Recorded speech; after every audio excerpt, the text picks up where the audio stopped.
Welcome back to Joygasm, a video game and movie podcast. I'm Russ, he is Steve, and we now know what Batman mixed with Deadpool looks like in episode 270 today, April 22nd, 2022. We're going to be catching up with each other before going right into our topic of the day, which is the Moon Knight impressions, which you could view on Disney Plus and fast forward to that particular spot in the podcast if you want to. Otherwise, just keep it where it is and we will entertain you thusly. Before we also move any further, be sure to strike that subscribe button and tie your ankle to that notification bell. That way, you will not miss a single solitary episode of Joygasm, which drops once a week, every week. Steve, it has been a little while since we've had some howdy doody time. Yes, it has. And I'm very much, happy to be able to find the time once more. It was nice to be able to have that little string of just hopping right into said topic of the days. But, every once in a while, I want to know what's going on in your life. Yeah, we're back. Let's see, what have we been doing? Well, I've still been playing Elden Ring, making my way through it. Excellent. Still no clue what's going on. Absolutely no clue. I'll run into people, and then I'll ask around like, hey, ran into this guy, like, oh yeah, you're not supposed to see them there. You probably missed something. Like, oh, gosh. There's just no direction. Like, I guess I'll follow the road. I guess I'll wander off the beaten path a bit because there's a grace point over there. Mm-hmm. And then I'll just miss stuff because I don't really know what to do. But I am getting stronger, Russ. I'm sure you are. At some point, Mr. Vagabond. It's not going to matter. I'm just going to be like, yeah. You want some of this? I don't use any kind of magic, though, Russ. It's all just brute strength. Yeah, see, I am not as far along as you are. I am noticing just a little teensy amount of difference in terms of like the strength and competence area, if you will. But I think you're probably a bit more in that area where like, oh, watch out now. I'm wondering if you invite me to your game, if I'll retain my stats. You probably will, I imagine. Not to mention the fact that you saying that totally reminded me of that line from Brian Regan where he's talking about going to the gym and he has like the buff dude showing him around like, oh, let me show you how this place works. And he's like hanging from the guy's bicep like a monkey. He's like, where are we going, Thunder? Man, that would be like you because your character's like so much more leveled up. I'm like, oh, okay. I went back to the castle where you're at, just to kind of wander around a bit because where I'm at now, there's actually two bosses. Are you currently? Are you north or east? Yes, I am north. North of the castle. Actually, no. So I was north. Starting over. Back to formula. Yeah.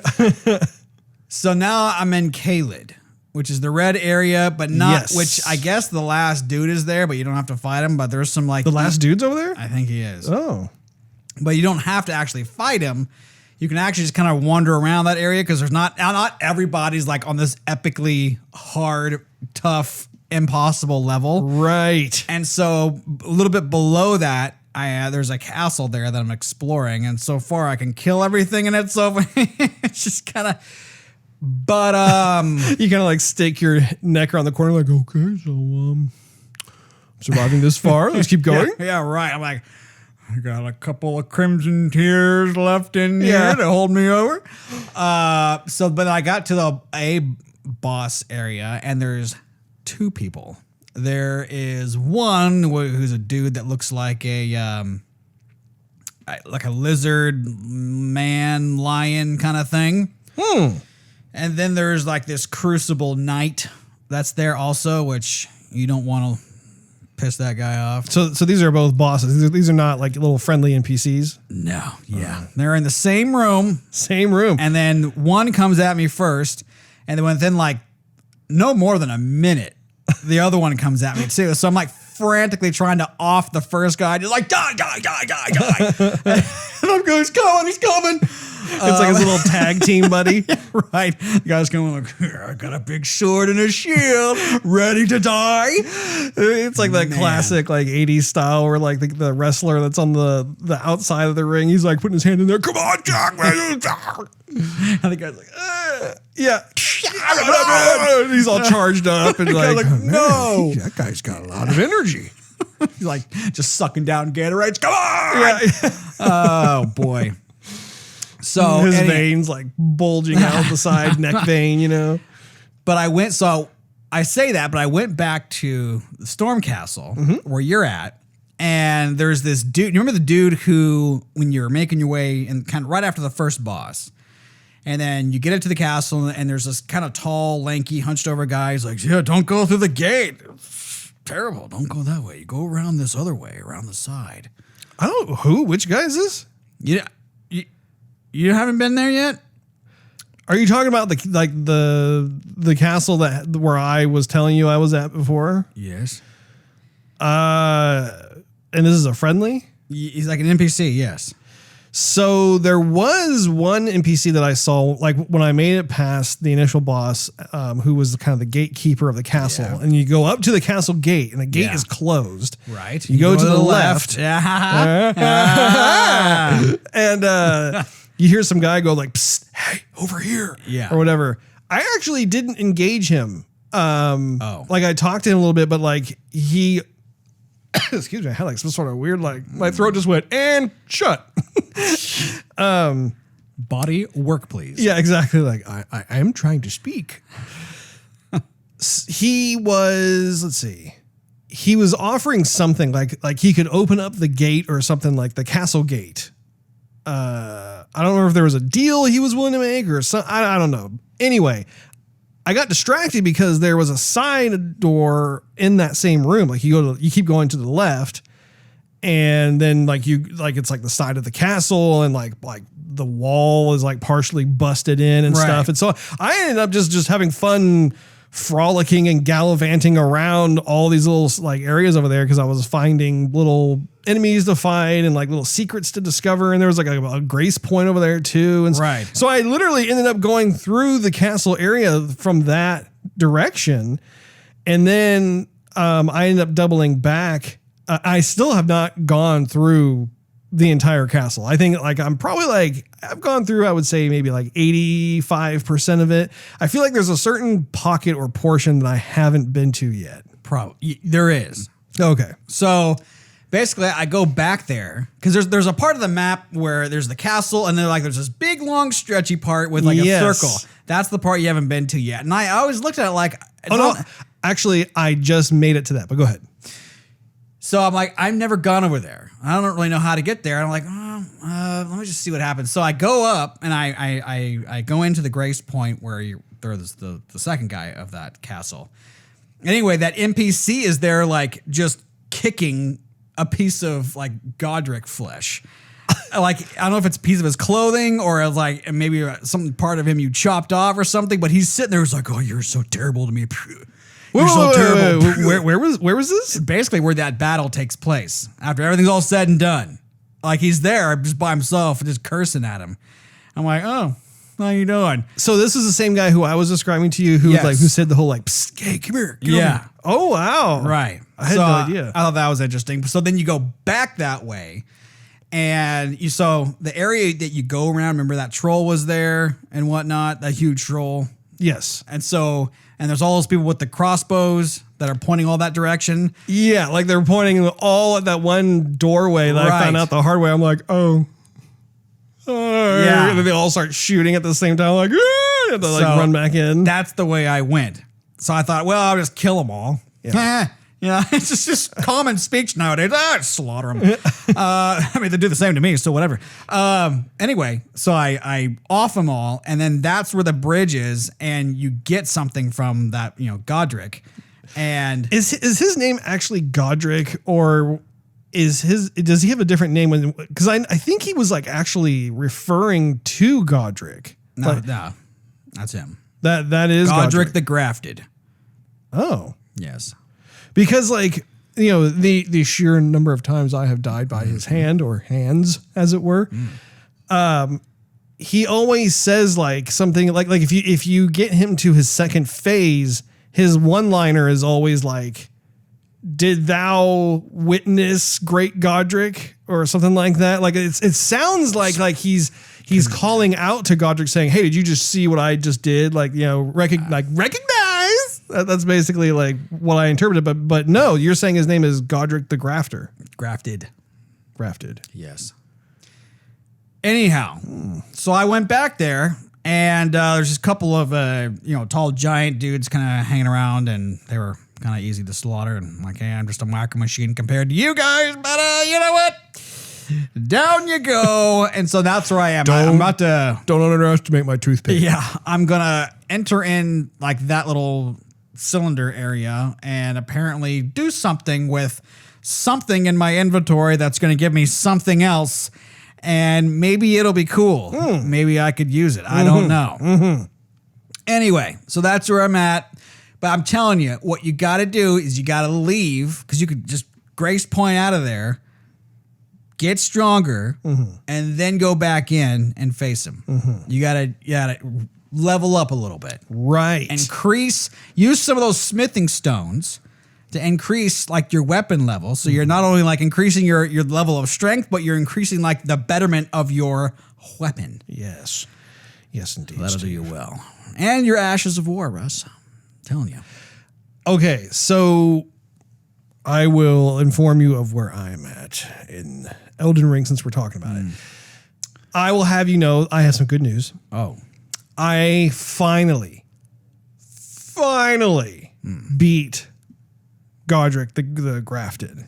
Did you? What was so funny about it is that every time I would fight him leading up to that one exchange, I would be summoning the little buddy, the warrior buddy who can help you out. I was using my ashes of war to like have like a ghost knight help me out. I mean, like there were three of us like beating on him frantically, and like he would just get us every time. Like there were a couple of instances where like I would get his health down to just like that much, and I just couldn't seal the deal, because at that point then he's going berserk and he's like doing all kinds of huge AoE damage and flipping around like he's like part of Cirque du Soleil or something like that. But what was so funny though was that when I actually did defeat him, I went in with this mindset of, I'm not going to just run in and attack. I'm literally going to play defense and learn his moves. And so I did that. Like I wasn't like, running in and like flipping around. I literally just held my shield and paid attention to the green bar to make sure I wouldn't like lose my poise or whatever. And what was weird was that he in kind calmed down too. So it was like action reaction, where like I'm sitting there and like he'd be like, puh, and I go, pung. And kind of watch him do it, like his little combo. Like he'll do a combo of like 2 or 3 hits, right. and then instead of me trying to get as many hits as I can, I just hit him once. I go, and he kind of like his character kind of like looks at. It's weird because normally he goes, ah! And he like freaks out, like when we're like doing the crazy, frantic, intense stuff. And so then he kind of repeats. He goes, pung, pung, and I just kind of go. And my character is just standing there, like every once in a while, like I realized, like every time he would do like that big somersault flip in the air, I would just walk toward him, and then he'd miss me. Like he basically like land with his huge axe behind me, and so then he'd be open to a couple more attacks. This went on the entire match, both phases. Like it was the funniest thing, and finally, I wasn't even paying attention to his health meter very much at all, and all of a sudden, I get him all. He goes down, and I'm like, what? Yeah, that's what it seems like sometimes, because like I'll be fighting somebody, I'm like, I know I can beat this guy. Like I know I can do it. And that's like the 59th time, like about to go to bed. I'm like, I really, one more time. And then I'll just be so calm about it because I think I'm just gonna die again. And then like I don't even care. I'll just like walk right up to him, like, okay, let's do this tango sort of thing. And then so he'll kind of sidestep a little bit, and he'll swing, and all of a sudden like time just slows down. I'm like, block. Boom. Yeah. And he's like looking at me like, oh, you blocked it. Wow, you blocked it.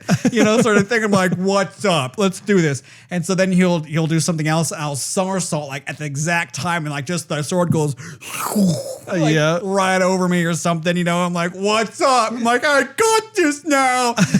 and then I'll just keep whittling away, hacking him down. And at some point, he really staggers and just goes down. And that's when you can just go up to him and just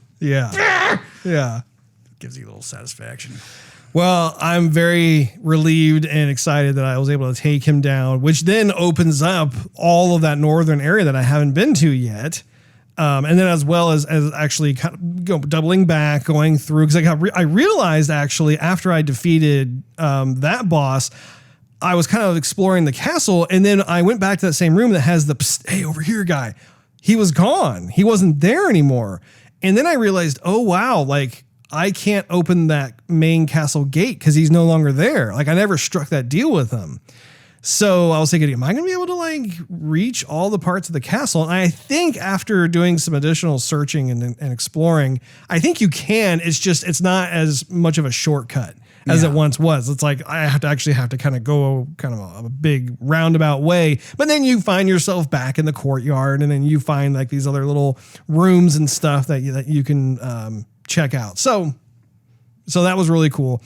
And based off of what you were saying, I did the same thing where like I was really curious to see like how on earth do I get to that straight wall thing, because I was talking to some old crone that was like on a broken bridge down below, and she was alluding to like how this place exists and everything else. And so I found out how to get there, and that really opened up some understanding of how the game works as well, because you get like for instance like those transports, those warping things. I'm like, oh, okay, and you get there, and then you find that like little like there's like 2 finger statue thing, and that's where like you can reactivate the rune that you got from Godric the Grafted. Did you got that right? I got that. I haven't done anything with it. I've literally been carrying around a ton of junk. Like apparently this is something good. I don't know what it does. At some point I'll figure it out, I guess. I'm not going to give it to you. Yeah. You're like, I ain't gonna figure this out. Yeah, you can have this old pair of boots that I took off this dead guy though. Yeah. So yeah, I mean, like for me, like I'm really excited to finally be able to make some progress. I found another warping thingy it's kind of close to one of the churches. It's like it's called like the Third Church of something or other. I don't remember what it's called, but it's I want to say it's kind of east of the castle area. But anyway, it warped me into more of that red landscape. Okay. And it actually, initially it warped me to like this one castle thing. And there's like this like hulking statue that's like on the stairs. And I'm like, that is totally a boss. Like, I'm not even gonna go close to that guy, because that's it's not even probably, it's totally insta death. Like the guy would sneeze on me and I'd die. So like, I really made it a point to like just avoid that whole area, and then kind of ride down this like really creepy, gruesome hill that it's on. I mean, it looks like hell.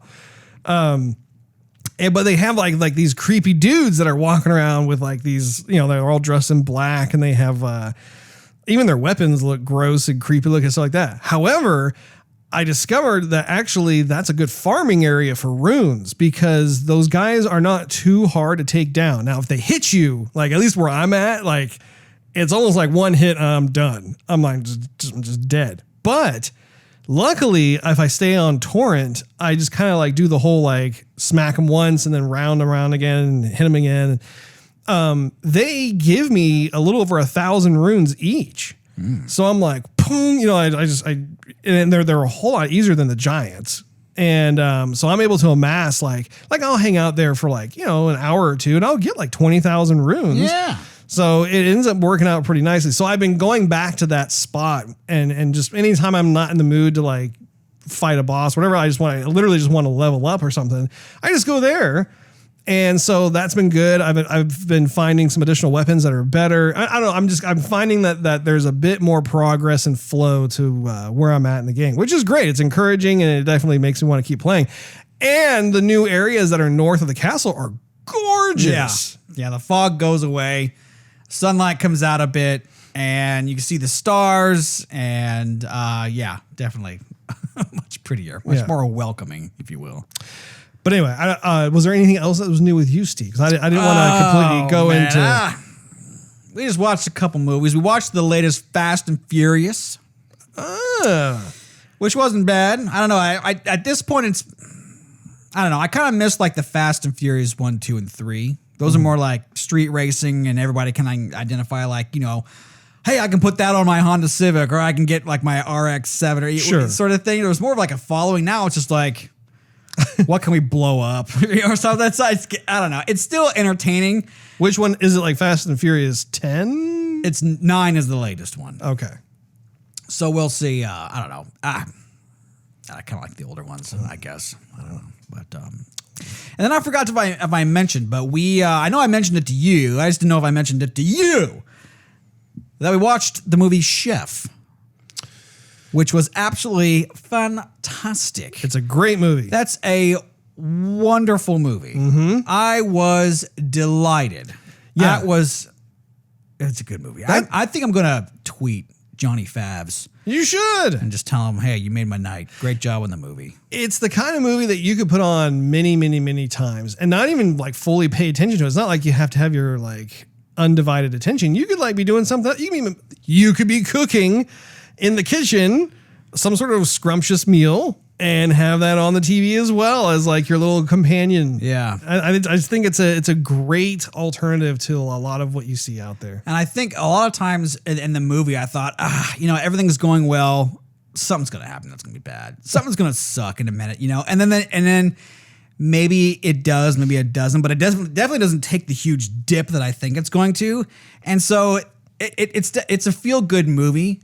And of course, it's being called Chef. It's going to be about food. So who's not going to love at least that aspect about it? And who doesn't like food trucks? Exactly.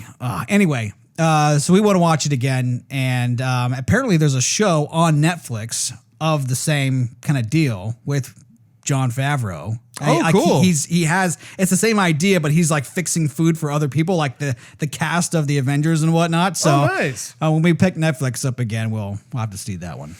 So that and that is actually like him really doing stuff. This is not like made up or whatever. No, that's fun. The show. Like the show came from the movie. That's a fun idea. Yeah, fun idea indeed. Yes. I have a number of things, Steve, I'm looking forward to telling you about, Steve. Oh, really? Is that so? It is. First off, I watched a couple of flicks, and I don't think I told you about this. Probably didn't. First off, I watched again for the first time in years a movie that you like, Steve. Pain and Gain. That was an okay movie. I thought you liked that movie. I mean, it wasn't bad. It wasn't like great though. I thought you really liked it because of how it was based on a real story, based on a true story. Yeah. And how like, it deals with guys working out and stuff and just the absurdity like of the story. Yeah. Like you found yourself thinking that was quite a unique film. Maybe it's been a while since I watched it, but I don't remember like a lot of highlights out of the movie. Like I remember at some point they were trying to convince their neighborhood of something. Yeah. And then like someone's wife was really turned on by them or something. I don't know. It was a bunch of unneeded drama. And then some of them were like using drugs and like there's just, I don't know. It was, yeah. There were two guys. Well, yeah, Mark Wahlberg was there. You got The Rock. Yeah. And then you actually had the guy who plays Falcon. Right. I'm sorry, Mr. Mackey. Normally I can remember. Actually, well, both of us can normally remember. Actually, no. Your name. We're fans of yours. I'm not very good at names at all. So, yeah. Anyway, he's in Pain and Gain. Yeah. And yeah, like, I mean, the thing about it is that the story is apparently a true story. In fact, the film even really broadcasts it throughout the story itself. We're like, yep, this isn't like that. There are like freeze frame moments where they say like, yep, this actually still is in fact a true story. Anyway, I thought of you and I was like, it's turning into a period piece because it's based in the 90s. And the further we get away from the 90s and I look at like what they did, I'm like, dude, like there's a lot of 90s stuff in there. So There is. Yeah. I remember Mark Wahlberg was like ripped, just swole through that movie. he was totally big. But what was funny was like anytime you see him in a scene with Dwayne Johnson, like he just looks not buff at all. I mean, Dwayne is so big. Yeah, he's huge. So big. He's a rock. Oh. Did I also mention to you that I watched Wrath of Man with Jason Statham? No. Okay. I couldn't remember if like I'd actually said anything about this or not. I ended up watching it. Very different than what I expected from a Guy Ritchie film. Not so good? Not so good. Like, you know, and the reason I say it is because all of the other Guy Ritchie films I've seen, you know, you think of Snatch, you think of Sherlock Holmes with Robert Downey Jr. I mean, they're even like some of the more recent works he's done as well. They all have like kind of that Guy Ritchie flavor. This one though was a lot more of a, I wouldn't say it was kind of a tragic storyline. Still had certain little hints of Guy Ritchie, like of what you know we're accustomed to whenever we go to a Guy Ritchie film, but like the comedy was gone. There was like no comedy whatsoever. There's no cleverness in that regard in the script writing. There were certain moments where it's like, okay, that sounds actually kind of cool or whatever, but yeah, it was definitely a more heavy movie. So very, very different. You know, if you're looking to watch something or whatever, you know, maybe check it out. But I'm here to let you know up front that it's not like the typical like Guy Ritchie extravaganza that we're used to. So gotcha. I figured I'll let you know about that there, Steve. Thanks. Still, like I said, I was still playing Elden Ring. Horizon Forbidden West is really taking a back seat. It's like every time I'm like ready to play a game, like whenever I have time, I'm just like Elden Ring. I'm going back to Elden Ring. Elden Ring. So that's a lot of fun. And I'm also very excited, Steve, because I received my latest statue. Oh gosh. In the mail. Those are still coming? A little bit. I have like a trickling of them coming in, but this one, Steve, it's probably it's going to be one of the cat's meows, Steve. I have quite a few of those, I must admit. Yeah. But this one, Steve, is a 1/3 scale Heath Ledger Joker. Oh boy. I'm going to put it on a pedestal. I'm going to put it right next to my awesome Joker poster. Which we can't really see off camera. I ain't gonna put it on there later, Russ. It's right over there. Yeah, take a picture of it. Anyway, I have not even opened the box yet. Haven't checked it out yet, but I'm looking to do so this weekend. Very excited for it.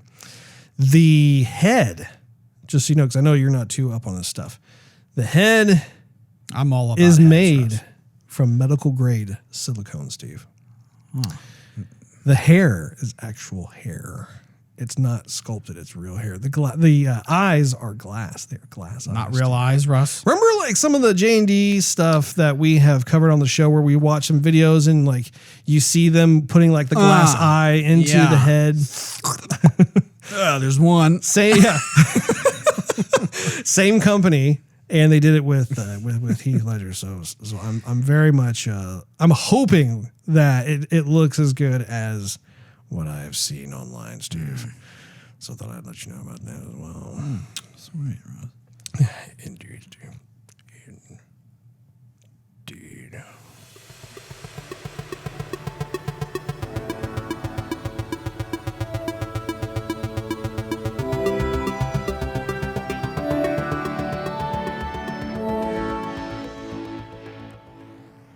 Put on the suit! It's time for the topic of the day!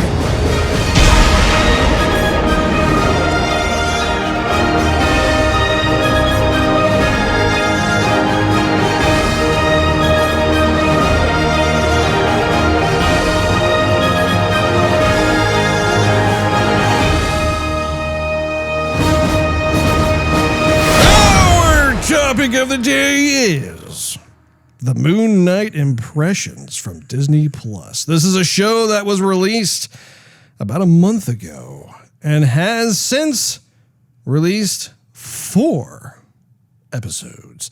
I actually don't know how many episodes there are total. Do you? Probably 6, I think, Russ, yeah. 6? Yeah. Are you sure, Steve? You want to double check, Steve?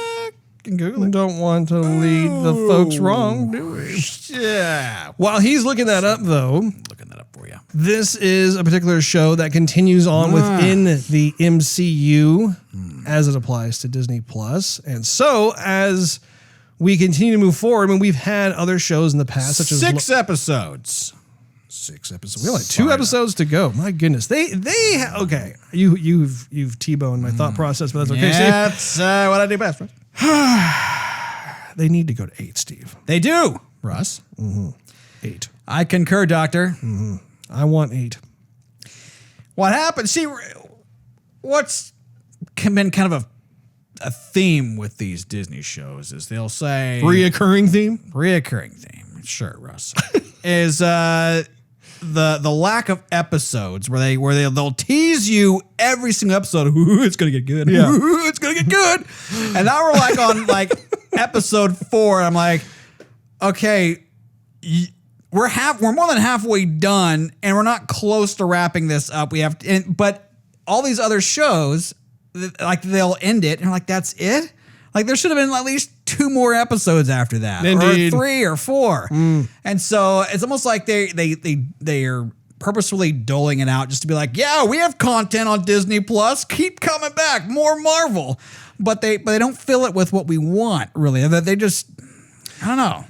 I do believe that in this case, it's not as bad as what we've seen in the past. Like I totally agree with you when it came to or take out the O, put in the A, came. There we go. Carry the 4. Yeah. When it came to the Hawkeye TV show, that was a show that I felt, they had a lot of filler. Like there wasn't stuff that really kept me on the edge of my seat that acted as cliffhangers. It was just kind of more like, oh, we have just this time that we need filled. And not only that, but also like the overall direction they took with that show was just something that I didn't necessarily find, I don't know, just really intense or it just dying to find out what happens next kind of thing. Like it was just kind of more of like, yeah, like I mean, I still watched all the way through it. It was like, okay, whatever. But I do like what's happening so far with how they're doling stuff out within Moon Knight. I do think that when it comes to what they've shown so far, there is an appropriate amount of information that's being given to us and shown. And if I, for one, I mean, it's definitely keeping my attention. What say you, Steve? Well, it's keeping my attention. I mean, I would say, Oscar Isaacs is like he. Let's talk about some Oscar Isaac. Okay, I'll stop there. No, I figured you continue. Yeah, he does capture the screen. I mean, the way his character is written, kind of sort of with multiple personalities, or at least 2 personalities, I would say, because he has to act very reserved and then very like. Aggressive, heroic, let's get it done, son. Well, and one of them, like Marc seems to be an American, right? Whereas Steven is more of like a British persona. Yeah, right. Yeah, like multiple personalities, yeah. Right. Hello, lads. Yeah. Hello, mates. I'm just gonna stay over here. It's rubbish, isn't it? I'm going to do the inventory, yeah. Or no, I just said yeah wrong. It's more like yeah. Still wrong, Russ. Still wrong. No, it's good attempt though. Shutting up over here. Yeah. So he really does brighten the screen. I do like watching him. He's good. Yeah. But still, like I think his acting aside, there's still like the direction and there's still the screenwriting or the script, I guess. And that's again where it's being let down. And that's what I feel like, not just with this one, but with Hawkeye, with what's the WandaVision that happened. It happened in Falcon and Winter Soldier. We're like, okay, I'm enjoying seeing these actors and actresses on screen, but like, where are we going with this entire story? I mean, like episode after episode after episode, and like the thing's just done, and like something maybe great happens on the final episode, but like we had all this other time to fill and we didn't do anything with it other than just tease us. Even with Loki, I felt that was the same way too. I enjoyed watching Loki on screen. I enjoyed watching all the actors, but it was so much talking and not enough like action. I mean, these are comic book heroes and villains. Well, but you got to have explanations as to like why they're there, why they exist, what the conflict is. True. They can't be constantly fisticuffing all the time. I know, but I'm saying there has to be a balance. Yeah. And to me, it's way out of balance between like the action and just talking, because they've already developed a lot of those characters. Granted, we're just meeting Moon Knight for the first time, but like, why should we continue watching this? Yeah, and I think, full disclosure for us, we have never read the comic book. I have been to the comic book store and have on occasion seen the character, but I know nothing about the character. And so this was actually a great opportunity for us to be able to be introduced, so to speak. And in my opinion, I think that actually Moon Knight does a nice job balancing between the exposition and more of like the action sequences. And I think part of its success has to do with the psychological condition that the protagonist is in. And honestly, I think it's refreshing because we really haven't seen this in the MCU yet. And so it's neat to be able to like kind of like go on this discovery journey as a newbie who doesn't know this character at all, where like we first see him seemingly to be British, like he's an Englishman or something, and then come to find out that no, actually, he has kind of a Sybil situation where like he has multiple personalities, and oh, by the way, he may have more than just Marc and Steven. Like they kind of alluded to that in the episodes where there very well may be other types of personalities that also exist within this one individual. So I think that's actually really cool just from a protagonist standpoint. And then also this supernatural Egyptian god. What's the god's name? Starts with a C.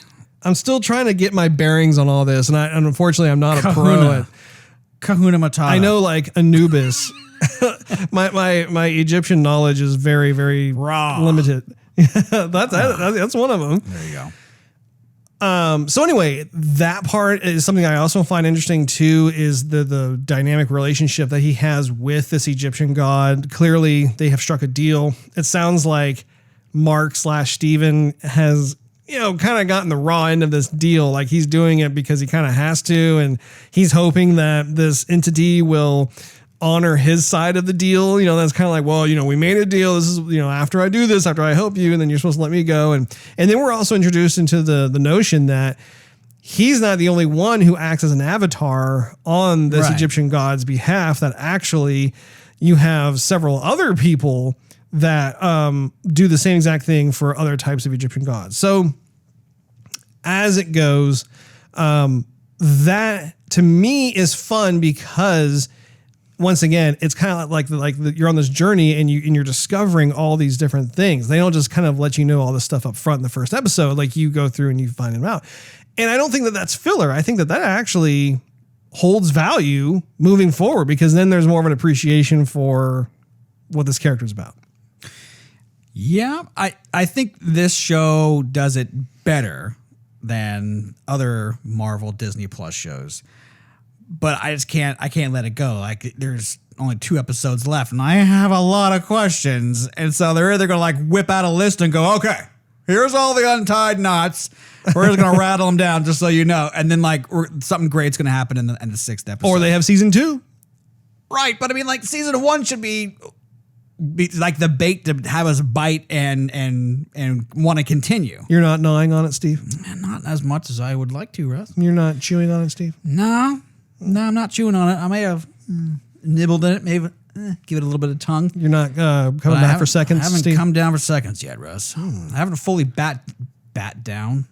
The hatches? Bit down on the hook. R-matey? Russ, yes. But like, for example, so what I'm talking about with like the script writing is like, okay, so you have the villain, right, who wants to raise or free, I guess, the major villain who's Anubis or again, I can't. I'm like terrible with names, Russ. I can't do it. It's the Egyptian god that apparently has the power to like Kill things, kill people. Who sounds bad. If I remember correctly, like so the Egyptian god that is with Marc / Steven, he's the one who dishes out justice based on the injustices that people have carried out in their lives. So like if he or will carry out. No, see that's the difference is that the one that's with Steven is the one that like he only acts once a person has committed an atrocity. That's when he comes in and then deals the judgment. And that's the defining difference between that Egyptian god and this one that Ethan Hawke's character wants to free and unleash, is that she apparently kind of like is more calloused in the sense that like she can kind of anticipate like who will like perhaps do some stuff that's bad in the future. So it's kind of the whole like proven guilty, or not even proven, but it's like assumed guilty before proven innocent instead of, innocent until proven guilty. It's the Egyptian Minority Report. Kind of, sort of, yeah. Because remember, like in the very beginning, they're like, there's a dude who walks up. He's like, "Yo, I'll volunteer to see my fate," and he's like, "Oh, it's a face of goodness right here. Hug it up, bro." Yeah. And then he went off the little like scales. Yeah, the little scale on the moving tat. Yes. And then this old lady came up, elderly lady, and she says, "I've never done a thing in my life that was offensive or harming in any way." And he's like, "I'm so sorry." And then he just robs her of her life, and she's done, and everybody goes on their daily life. Yeah, something's not stirring the Kool-Aid with that man. However, also, since we're talking about Ethan Hawke, I really like Ethan Hawke's character. I really like how Ethan is portraying him. You got that cult leader type and acting almost like a very twisted and demented prophet, of sorts. And I don't know, I find the contrast between Oscar Isaac and Ethan Hawke really nice. Like they play well off each other. There is kind of a good guy versus bad guy chemistry that's going on. So, and I buy it. I like I said, I'm having fun being introduced to this world. Yeah. But we bring everything forward to like this courtroom scene where it's Ethan Hawke and it's Oscar Isaac's character and the moon or the Hui. I can't remember. The actual moon, like the god of justice, really, is speaking through this guy as his avatar. And they're all just talking. Everyone has their own avatar that they're communicating through, along the glowing eyes and whatnot. Yeah, the eyes were cool. And so nowhere do we ever see that this Egyptian god, nor Marc, acts the way he does in this courtroom. And so they ask him a question, and I think it would have been cool if you heard the voice of Justice God, speak through him and maybe more amplified. But instead we have like, sort of thing. And I was like, he's almost possessed in a way when he answers. He doesn't answer like, "Hey, we need to go look for this guy who's about to do wrong." It's like, it's like yelling. I thought, don't think so. I'm not buying it. And then later on, when they're all talking about, "Hey, I'm going to go unearth this person," and they're trying him, they're like, "Oh, if you move the skies again, we're just going to imprison you." And so it's like, it kind of takes away the threat of like, or the anticipation of them freeing this other person. Cause like, oh, if she does bad, then we'll just imprison her and, show over. And I thought that's not really leading me to much excitement. You know what I mean? No, I have no idea what you just said. Boy. That was episode 3. That was episode 3. I know what you're talking about with regards to the scene itself. Oh, yeah? But I didn't feel as though he was just like inane babble, yelling and screaming for no reason. Like he was definitely talking through him. And I think like as he became more agitated, he became more angry and more defensive. And so like as a result, like he, you could tell there's more of that. Plus too, I think they were trying to communicate this semblance of how you have this Egyptian god that's using this person as a vessel. So like the human body is not designed to be able to do this stuff on the regular. And so they want to show like, you know, there's pure power that's being projected through this human being.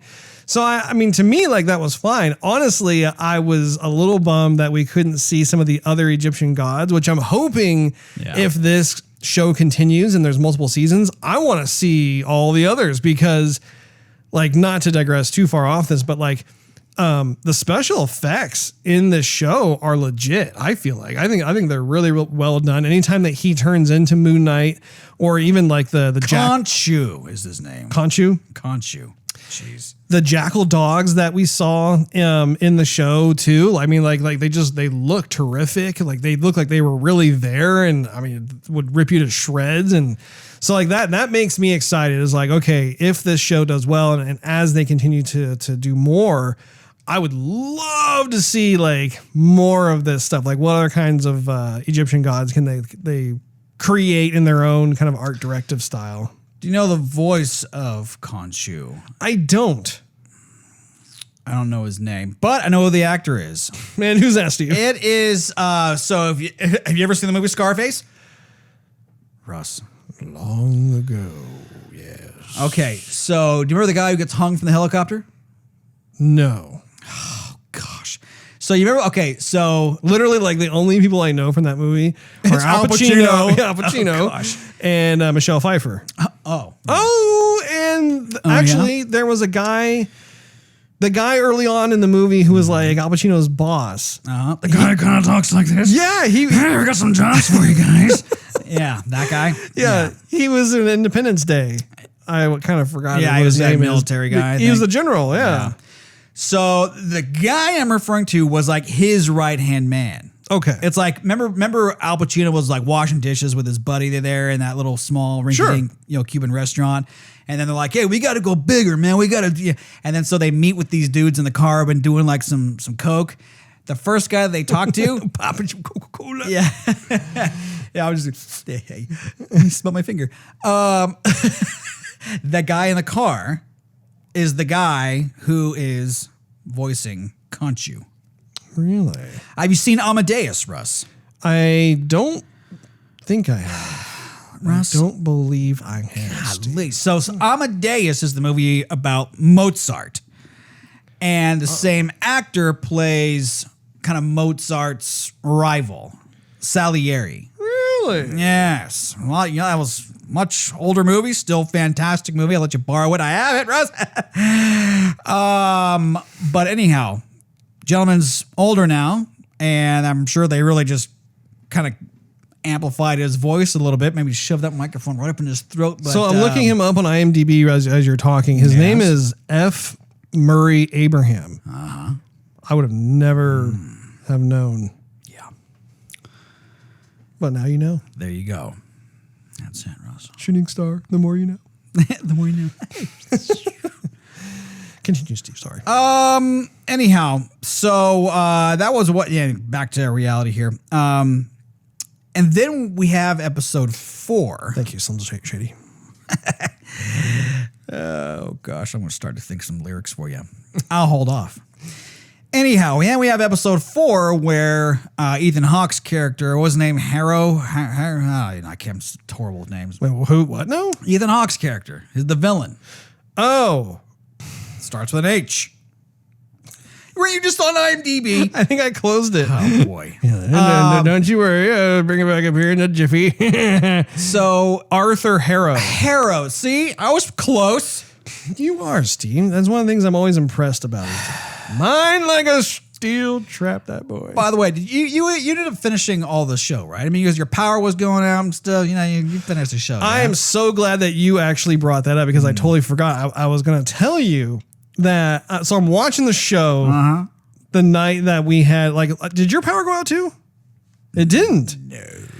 So I'm watching Moon Knight, and I'm at the point where he's in like the storage locker, kind of like you know the personal locker area, storage business. I don't know what you call it. Locker, yeah, sure. And you know how like the lights start flickering and like he's in the hallway and he's trying to run away from Khonshu and like, you know, Khonshu's trying to talk to him and stuff. And like, you know, the lights are literally during that scene, my lights start flickering like on and off and whatnot. And then all of a sudden it goes and totally goes dark. And I even went, oh, nuts. So I'm like in this room, actually, the whole place is like pitch black. It's like 12:40 at night or something. What do I do? Even though, you know, I was irritated, obviously, that the power went out, but at the same time, I thought that was pretty cool. The timing of it all, where like literally I'm seeing the supernatural thing happen on the show, and then my lights start interacting at the same time that stuff's going on. I mean, like, you know, a little silver lining there, and I'm going to take it. So I figured I'd just I'd just kind of massage it. Right there. Right in the rosacea. Oh, boy. So, anyhow. Medium well. So, medium.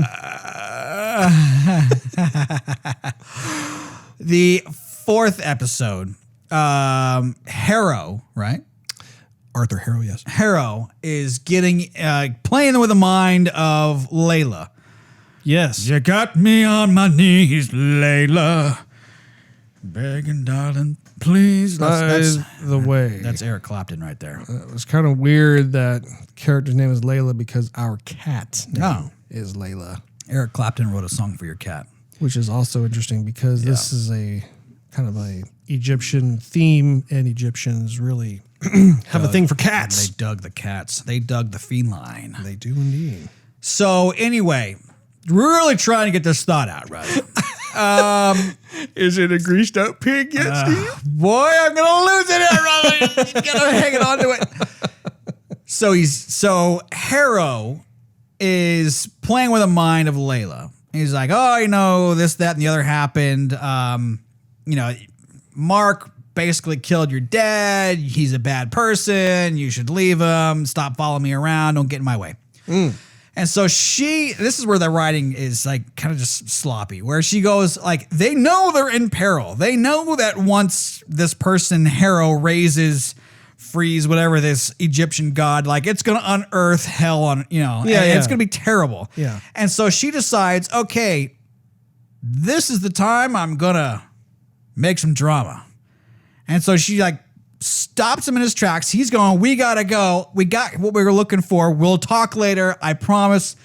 Let's just get out of here. And then so she says no, she's going to have her way. And then it ends up killing him. And I thought, that's just not good. I don't know. But it had to do with her dad. Yes, and... Well, according to her, like the reason why she was reacting the way she was that she was given some new information by Ethan Hawke's character, who was basically making it sound like her husband offed her dad. I know. And so she's emotionally charged as it is already, and have that, it's like, you know, she's not thinking clearly and that sort of thing. So yeah, there's a bit of a struggle there. Maybe, yeah, sure. Like it's not like a perfect conflict opportunity, but I also don't think it was a waste either. I mean, I do think that, you know, there was some validity that was there.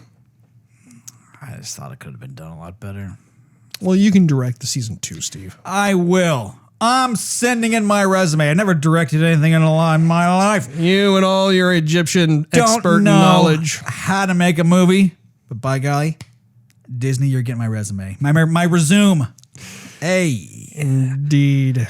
They're going to get it. They're going to be like, wow, man, this guy has so much retail experience. Perfect.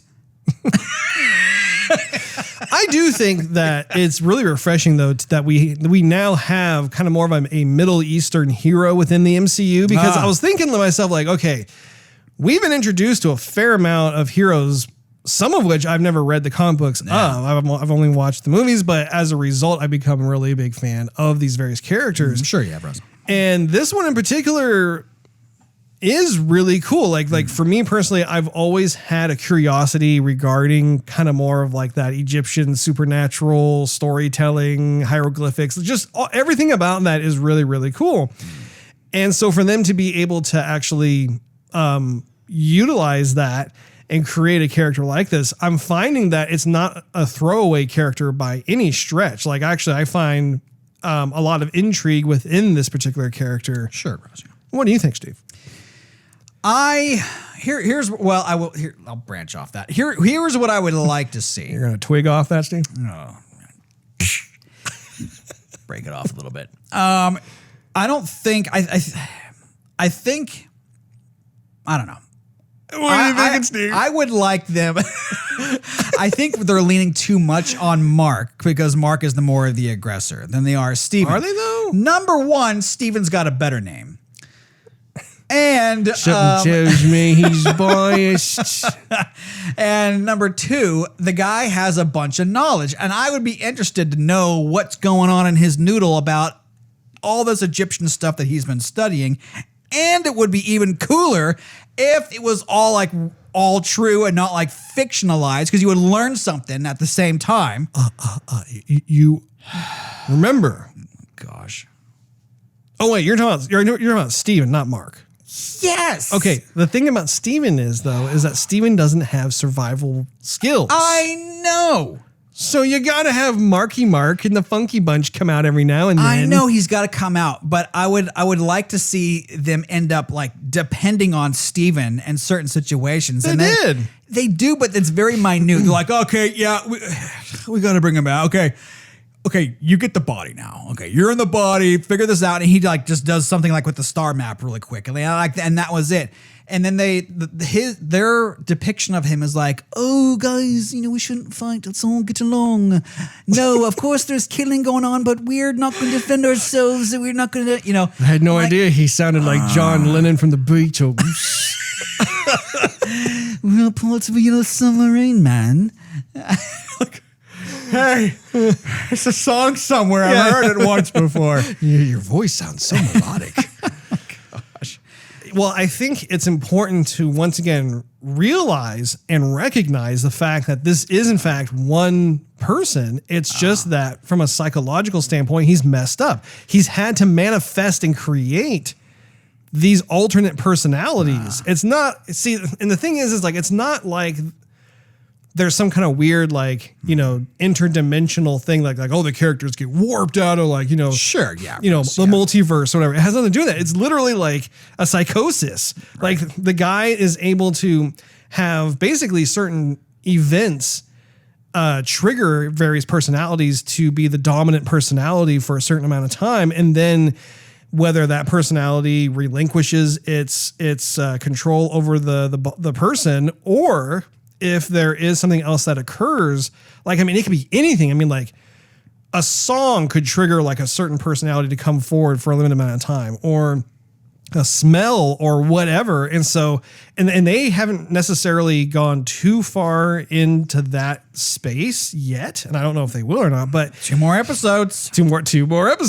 But that's, to me, that's the part that I really find juicy about this character, is how he's clearly been through some really messed up stuff, because normally like the really super conflictive, tragic type of scenarios is where these new personalities get spawned. So like, for instance, going back to what you were saying, you were wondering like why they even brought up the idea about her father dying, right? Sure, yeah. I'd be willing to bet that perhaps Steven was spawned after those events transpired, because of the fact that he has all of the guilt and the blame on his shoulders for failing to protect her father.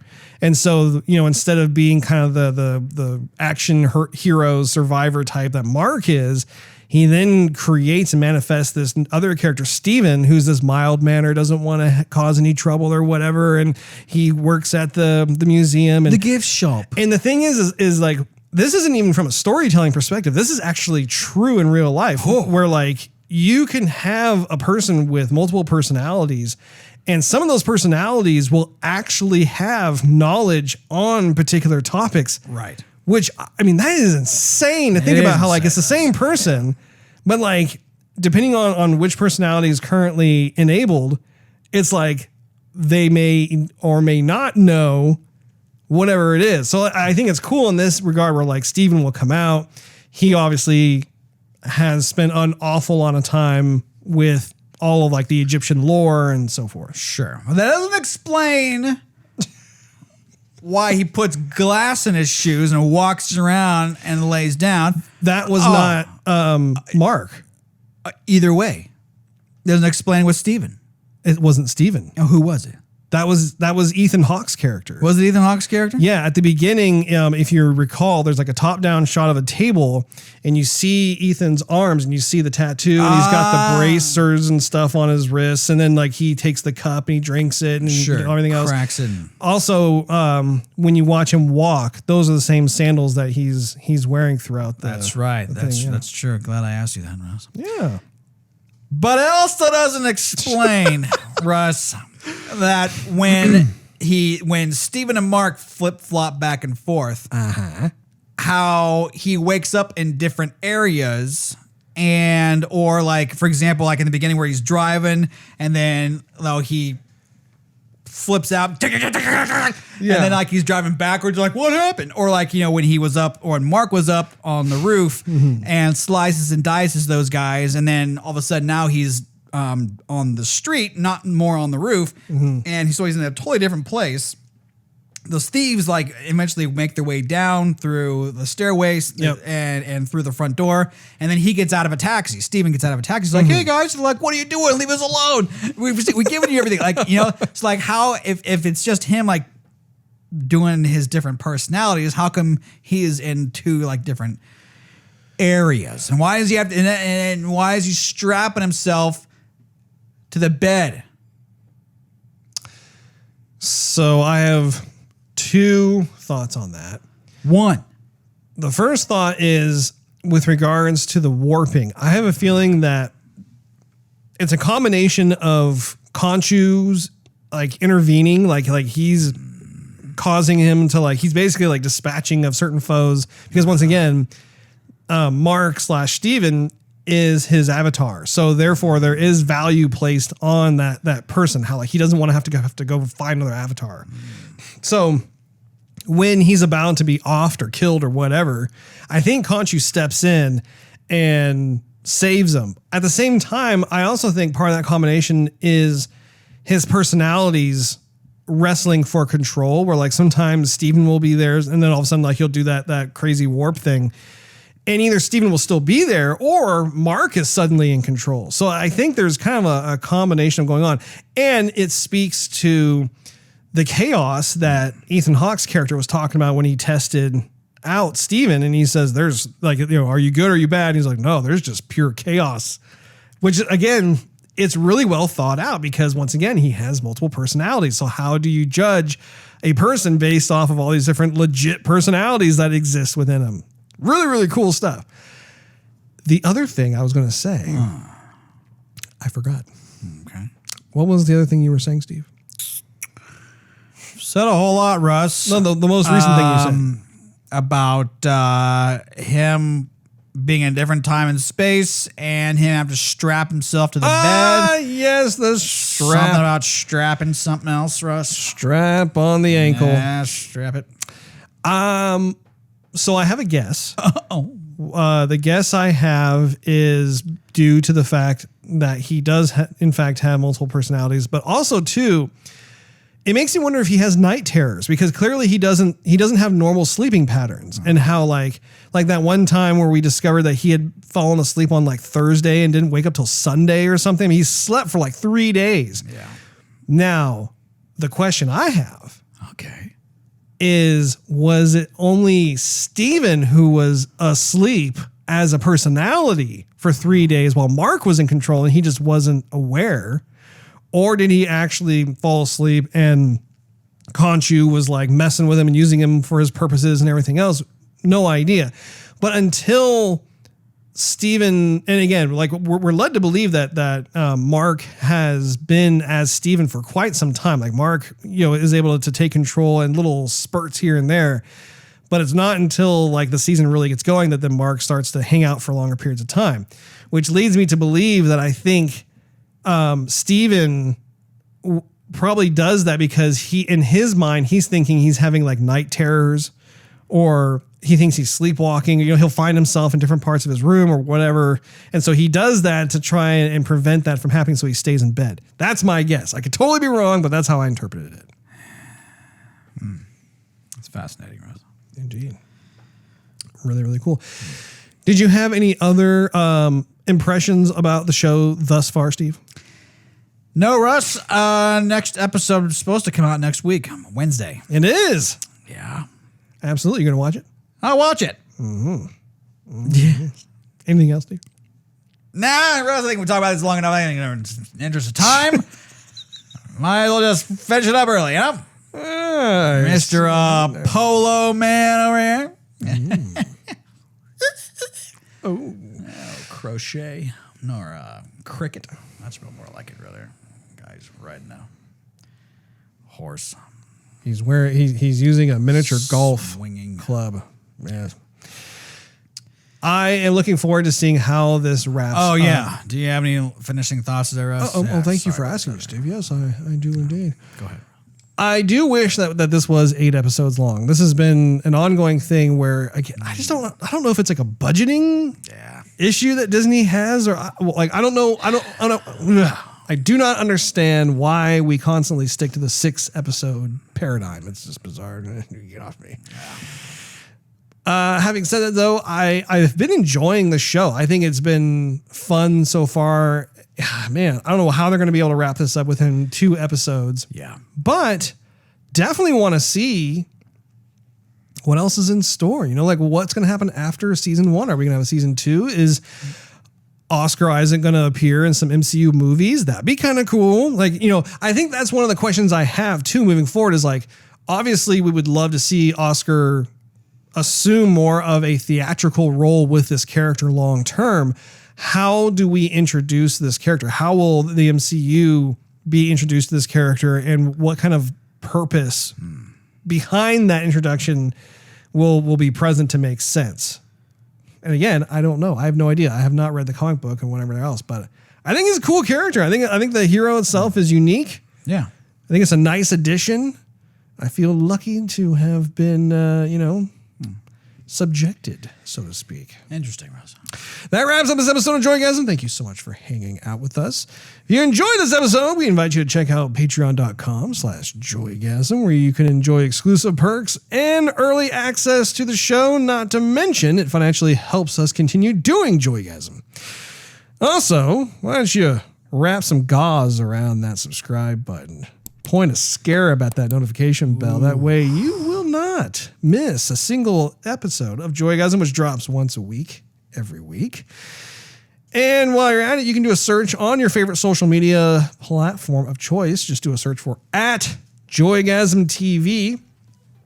Last but not least, do a search for Joygasm TV on Twitch to see us stream our gaming adventures live, which is currently going on with Elden Ring for the most part, every Wednesday night at 9:30 p.m. Central Time.